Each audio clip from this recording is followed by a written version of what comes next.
పావన రూపం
ఉదయమే అందరికీ హృదయముంది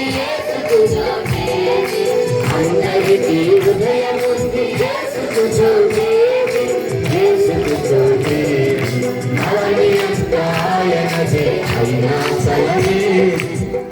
నీ జీవితంలో జరగాలి అని అంటే ముందుగా అన్ని హృదయం ఇవ్వాలంటే ఆయనకి స్థలం ఇవ్వాలి అని అడుగుతున్నారు. ఆ రోజున సత్రంలో ఆయనకి స్థలం లేదు సృష్టికర్త అయినటువంటి దేవుడికి.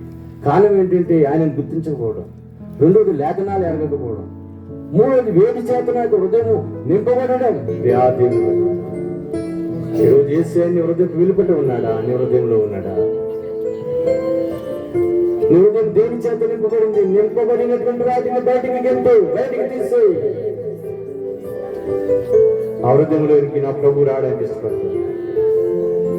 ఆ రోజు నా సత్యంలో ఏసేకు స్థానం లేదు. ఈ రోజు నీ హృదయంలో ఏసేకు స్థానం ఉందా? ఏసుతోటే నడిచాడు కానీ ఏసుని హృదయంలోనికి ఆహ్వానించాడు, హృదయపు వెలుపట్టి ఉంచాడు. కుష్ఠరోగి సీమోను ఏసుని ఇంటిలోనికి ఆహ్వానించాడు కానీ తన యొక్క హృదయంలోనికి ఆహ్వానించలేదు. అక్కడికి వచ్చినటువంటి ఒక పాపాత్మురాలైనటువంటి స్త్రీ ఏసుని తన హృదయంలోనికి ఆహ్వానించి సమాధానం హృదయంలో దేవునికి స్థానం ఏంటి?